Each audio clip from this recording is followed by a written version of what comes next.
Hi Virgo! Kamusta? Welcome back to Pinay Angel Tarot. This is your May kapalaran para sa mga Virgo.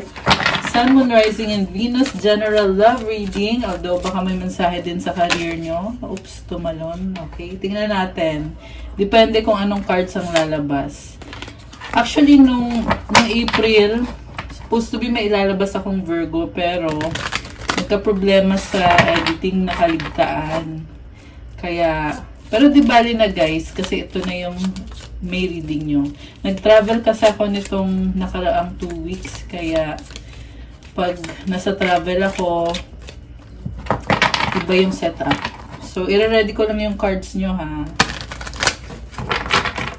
Kumusta mga Virgo? Comment present para alam kong nanonood kayo. Alamin natin ang energies sa love life ni Virgo. Kung ano ba ang nangyayari. Ay, shucks. Lakas ng energy ah. 2 beses na tumatalon yung mga cards. Okay, sandali. Uulitin ko. Sandali lang guys ha. Pag nainip kayo, pwede nyo i-fast forward. Okay, ito na.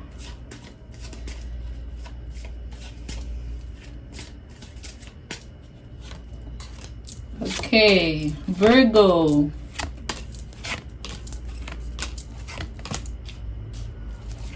Kumusta na kayo guys? Ayan. So, overall energy is Page of Pentacles and the Judgment. May sumama eh. Gustong sumama nitong isang card. Ang nakita ko sa'yo ngayon, meron kang pinaplano. Malaking desisyon, pero parang hindi ka pa ganun ka ready eh. Pero nasa isip mo na. Kailangan pang ayusin yung pinaplano mo dito connected sa love life mo. May nakita akong gustong mag-message. Gusto mo mag-message sa person mo or baka gusto mo mag-sorry sa kanya. And sa totoo lang handa ka na eh. Napag-isipan mo na din yan. Pero for some reason, merong pumipigil sa'yo para gawin or para sabihin kung anong kailangan mong sabihin or gusto mong sabihin. Kulang ka lang ng konti sa lakas ng loob sa ngayon. Sa recent past, 3 of Cups, 10 of Wands, 6 of Wands. So, nagkaroon kayo ng connection ng person mo. Ang daming ganap dito eh. Maganda naman yung maganda naman, kaso lang merong mga bagay na gumugulo sa isip mo. May nakita akong pagsiselos kasi ang daming tao sa paligid mo. So, possible na iniisip mo na baka hindi loyal sa'yo yung person mo. May mga kung ano-anong naiisip si Virgo na hindi healthy. Kasi may mga nakikita kang signs eh na inobserbahan mo. So, sa current energies, Knight of Cups, 4 of Cups, Page of Swords. Ngayon nakikita ko dito, mahal mo pa rin yung taong yan, pero hindi ka sure sa kanya, kaya inobserbahan at sinustok mo siya, pinag-aaralan mo. And sa energy mo ngayon, merong romance. Wow! I love it. May pa-romance. Kaya lang, may nakita din akong offer sa'yo na ayaw mong tanggapin, pero pinag-aaralan mo kung ano ba yung offer na yan, mag-workout ba yan para sa'yo. Sa near future, the Sun, Page of Cups, and 5 of Pentacles. May bagong simula, merong happiness, pero at the same time, parang nakikita ko sa'yo, kita mo umiiyak siya, oh. Ayan. So, andun yung nagda-doubt ka pa rin. Kasi, parang ikaw yung mas nag-e-effort sa inyong dalawa ng person mo. And, parang may red flags eh. I-clarify natin guys. Siguro nafe-feel mo na dapat siya yung mag-effort para sa'yo or siya yung manligaw sa'yo. Pero bakit baliktad? Ikaw pa yung mas nag-e-effort. Okay, i-clarify natin. Bakit Page of Pentacles yung overall ni Virgo? Okay. Queen of Cups, the Fool. Oh my gosh, ang ganda. Four of Wands. Sa totoo lang, Virgo, yung pinaplano mo, okay naman eh. Ikaw lang yung parang iniisip mo na hindi ko sigurado. Pero, ang sabi dito sa cards mo, happiness mo at pangarap mo yan. Kaya, ipaglaban mo at kita mo tong Four of Wands. So, this is stability, solid foundation, commitment. Handa ka nang mag-commit sa ngayon. And inisip mo para kang tanga kasi i-risk mo lahat para sa taong yan. Pero parang natural lang na dadating yung commitment sa buhay mo. Wow, sana all. Maganda ngayon yung aura mo Ito, Queen of Cups. And gusto mo lang enjoy yung life mo, yung love life mo. In love ka sa taong yan eh. Okay. So, i-clarify natin yung nasa recent past. Okay. Seven of Wands. Tumalon tong card na to, guys. Nakikita ko nagsiset ka ng boundaries kahit na ikaw yung ma-effort sa inyo ng person mo. Pero, sinasabi mo dito, tahimik ka, hindi ka nagre-reklamo. Parang sinasabi mo dito, suportahan mo naman ako, ipaglaban mo naman ako kasi ako, pinaglalaban kita. So, ganun yung gusto mong iparating sa person mo. Hirap na hirap ka kita mo yung sapatos niya, hindi balanse. Ikaw yung talagang nag-e-effort, yung actual na effort. Kaya mas pinipili mong mag-isa na lang kasi feeling mo hindi naman niya magagawa ng maayos kung ano yung gusto mong gawin niya. Kaya bakit ka pa aasa sa kanya? Siguro guys, bigyan niyo siya ng chance. Medyo negative thinking ka dito. Pero tingnan natin yung susunod na cards. Seven of Cups. Okay, ang daming options kaya nakakalito para sa'yo. Ten of Pentacles. Wow! King of Pentacles. Alam mo, ang nakita ko dito, legacy, success, future, future investment, and ito yung mga pangarap mo eh. Nakikita mo sa ngayon. Ang lakas ng intuition mo ngayon, Virgo. Ang dami mong ini-imagine, pinapangarap, at may lumabas din na bahay dito, guys. Posibleng nag-i-invest kayo sa bahay. Ayan, comment yung mga resonate dyan. Okay, so, tumalon din tong card na to. Page of Wands. Bago yung energy mo ngayon, very passionate. Pero bakit may panghihinayang?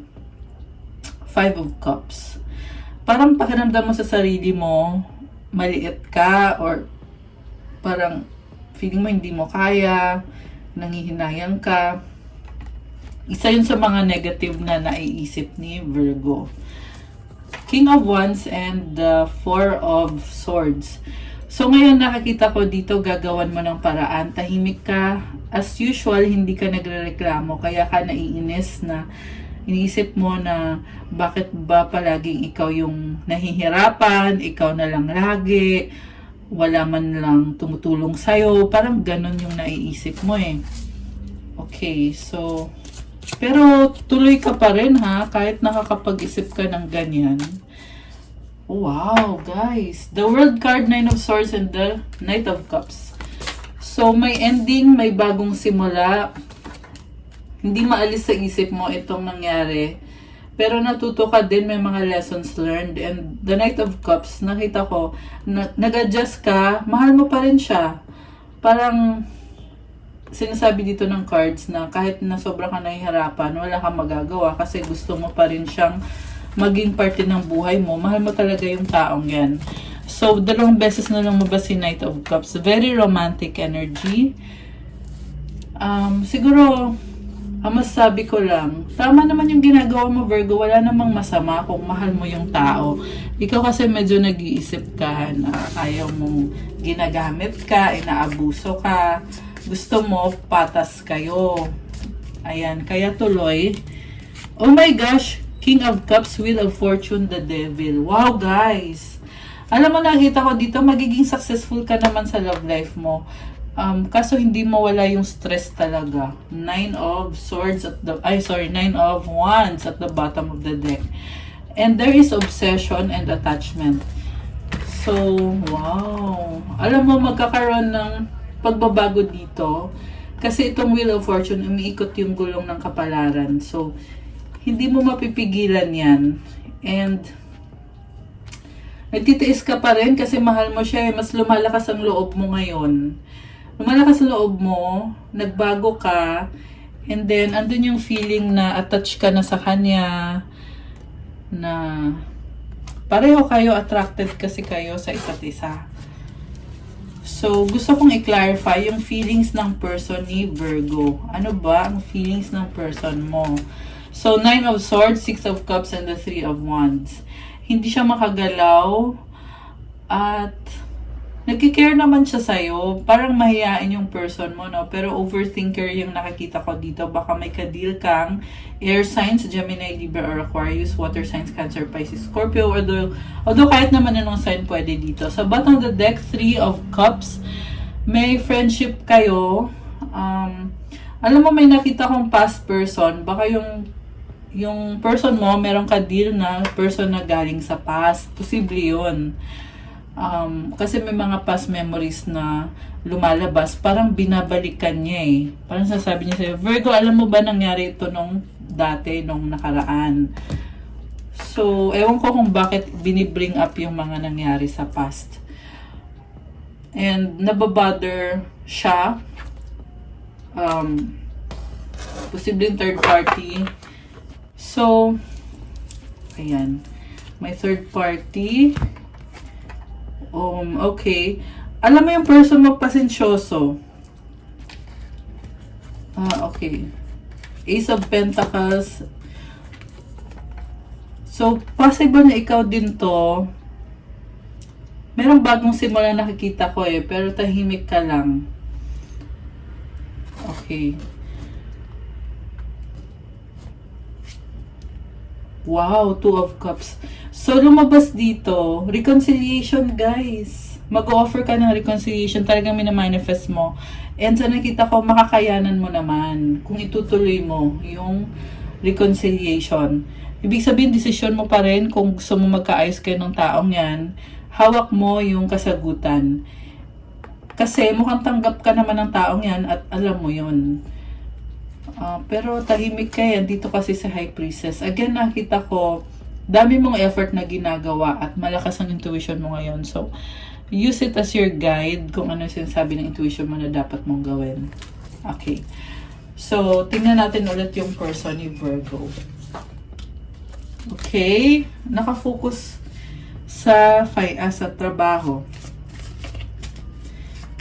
Ayan. Hindi ko maano yung cards kasi si Virgo, ang lakas ng energy mo ngayon. Parang ikaw lahat yung nasasagap ko. Kahit na gusto kong itanong ngayon is yung person mo. Pero ito ka, naghihintay, nakafocus ka sa trabaho mo, pero iniisip mo siya. Wow! 8 of Wands, communication. Ang galing kasi parang ang gaan ngayon ng feeling ni Virgo. Sa totoo lang. By the way, Taurus season na tayo ngayon. Taurus is also earth sign, kagaya ng Virgo. Kaya naman mukhang pabor sa'yo yung energies ngayon. Okay. Kasi parehong earth sign eh. Kaya lumalakas din ang intuition ni Virgo. So, tingnan natin yung si person mo na pinoproblema mo. Pinoproblema mo siya eh. Oh, wow. King of Swords. Matalino tong taong to. Posibleng air sign, Gemini, Libra, Aquarius, or any sign. Pero ang energy niya ngayon is pinag-aaralan niya yung sitwasyon niyo. May offer ng bagong simula, Ace of Cups. Kaso lang parang mabagal, Knight of Pentacles. Ayan, kaya siguro naiinip na si Virgo, nababagalan kay person eh. Posible din tong malayo siya or LDR kayo. Pero nasa isip ka niya, nasa puso ka niya. Ayan. More on sa isip talaga. Kasi, oh my gosh, 8 of Cups. Tumalikod pala siya eh. Tumalikod siya pero iniisip ka nitong taong to. Oh, 2 of Wands. So, ang nakita ko dito, gusto niyang magsimula kayo ulit. Pero, may kulang pa eh. Kulang pa siya sa effort. And this is someone na very creative. Possible din na fire sign yung kadil mo, Aries, Leo, or Sagittarius. Although this can be any sign. So, 9 of Cups and the 3 of Pentacles. Ang nakita ko dito, andun yung feeling na attached na siya sa'yo kasi may partnership kayo. Supportive ka kasi sa kanya eh. Kaya parang palaging gusto kanya makausap. Parang meron kayong pinag-aaralan, may pinag-uusapan kayo dyan. Possible din na may ibang involved na siguro kaibigan na pare-pareho kayo, nagkakasundo naman, nag-e-enjoy, gusto nyo yung ginagawa nyo. At the same time, excited. Okay, so Ace of Swords, oh my gosh, Queen of Wands. Alam mo, nakita ko dito, merong person na attracted sa'yo. Wow! Knight of Wands. And then, 6 of Wands. So, again, ang nakita ko dito, communication, commitment, victory, success, and new beginning or new idea.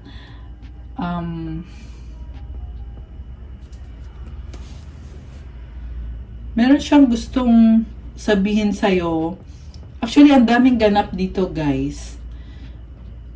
So, mukhang nare-recognize din yung ano nyo. Possible na merong post sa social media. Siguro pinopost nyo na ito kami ngayon, kami yung magka-partner kami. At maraming nakakakilala sa inyo. Page of Cups, may energy ng bata, baka may anak kayo. Page of Swords. Ayan. Or baka yung feeling na andun yung excitement. 2 of Pentacles. Queen of Pentacles. I can see someone na very caring na parang nanay. And breadwinner. So, 6 of Pentacles. So, itong breadwinner na to, maganda naman yung daloy ng kaperahan nyo. Pero, hindi maalis syempre yung pagod. Ayan, o 10 of Swords. May inner strength ka. Ayan. So, grabe si Virgo. Tahimik lang talaga eh. Pero palaban. So, nag-flip tong card na to. May mabilis na energy. Si Knight of Swords. Oh my gosh. Bakit ganon? 5 of Swords. 5 of Pentacles and the 6 of Swords. The Emperor. Okay. Parang may problema ka. Mabilis to eh.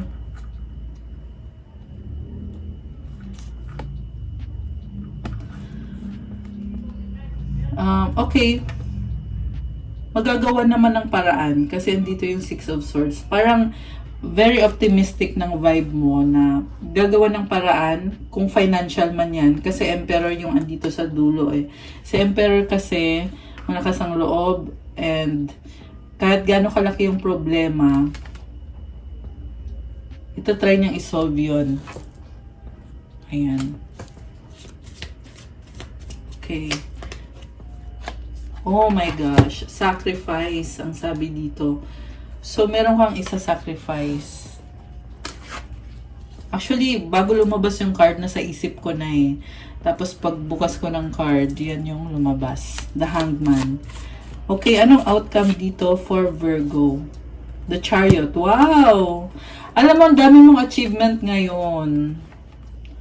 You're gaining popularity right now, Virgo. Page of Pentacles and the Chariot. Yung pinaplano mo, uusad yan. Di ba kanina sabi ko, malaking desisyon.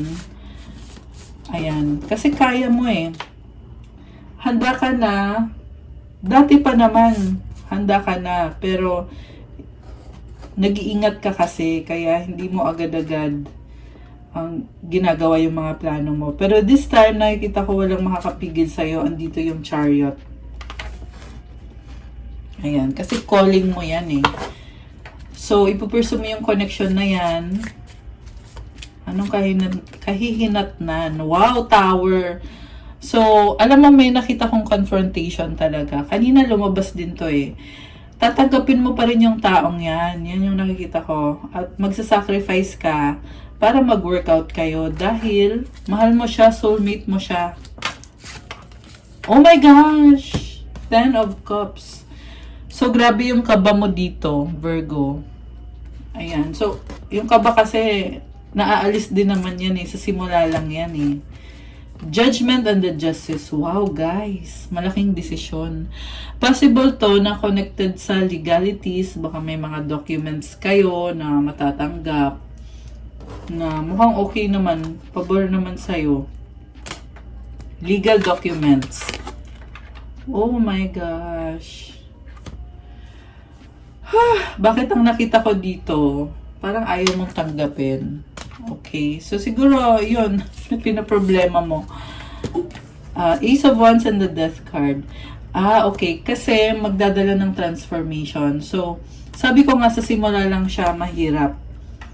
Okay. Maayos mo din naman yan. Diba? The Empress. Queen of Swords. Natuto ka na at sa huli, magwawagi pa rin si Virgo. Okay, anong final cards para kay Virgo para sa reading niya ngayong May? Okay. The Hermit. Uy, ikaw to, the Strength. The Three of Pentacles. So, do your thing. Hermit card. Energy to ng Virgo itong Hermit. Kita mo may lampara siya. Si Virgo kasi, inuuna niya yung sarili niya. Kahit na nahihirapan ka, pero you have inner strength. Ayan, nakuha mo yung strength card, you are manifesting. So, andun kasi yung lakas mo kapag inuuna mo yung sarili mo, kung ano yung needs mo, ano yung priorities mo. Although may lumabas na partnership dito, so meron din talagang susuporta sa'yo. Ayan. Also, studying and learning. Okay, mukhang busy ka ngayon or mabibusy ka ngayon. So, kuha kita ng advice card. Okay. Advice para kay Virgo. Independence. Wow. The more you learn to feed yourself on the inside and care for the inner child, the more freestanding you become. Help me feed and love this inner child, dear Lord. So, enjoy mo yung buhay mo kasi the more na masaya ka, the more din na nagiging free ka at malaya ka, nagagawa mo kung anong kailangan mong gawin. Merong butterfly. Kanina ilang beses ko sinabi yung transformation kasi butterfly is a symbol of transformation. And kulay green, ang ganda ng mga flowers. It's showing me na nagbo-bloom ka ngayon. Iba, bagong-bago, fresh na fresh. So, ayan, I love it. Okay guys, that's all I have for you, Virgo, for your makeup palaran. Thank you so much for watching. I-like nyo na tong video na to. Comment kung nag-resonate ba, kung nagustuhan nyo yung reading. Sa mga nagtatanong about private reading, you can reach me sa Facebook page ko, Pinay Angel Tarot, or sa Viber or sa WhatsApp para mas mabilis. Check nyo yung aking description box kasi dyan nakalink yung mga legit na link sa social media accounts ko at sa Viber at sa WhatsApp ko. And for the crystals, visit my Instagram para makita nyo kung ano yung available na crystals for sale. Ayan, kagaya ng mga, yung mga nakikita nyo dito na ginagamit ko. So, that's all. Have a good day. God bless you, Virgo. Stay safe. I'll see you again soon. Bye!